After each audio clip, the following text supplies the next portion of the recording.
Itinalaga ni President Bongbong Marcos si Patrick Gene Ortiz Gonzales, kapatid ni Attorney Gigi Reyes, bilang miyembro ng Board of Directors ng Subic Bay Metropolitan Authority o SBMA.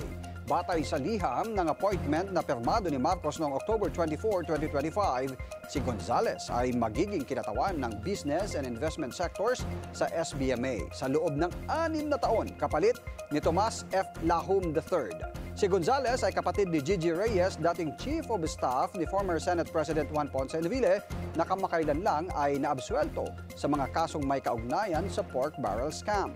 Matatandaang sina Reyes at Pangulong Marcos Jr. ay matagal nang magkakilala dahil sa koneksyon nila kay Enrile na noon ay isa sa mga pinakamatagal na kaalyado ng pamilya Marcos. Ang naturang appointment ay nakikitang bahagi ng patuloy na pagtatalaga ng Pangulo ng mga opisyal na may matagal ng ugnayan sa kanilang pamilya at mga dating kaalyado sa gobyerno.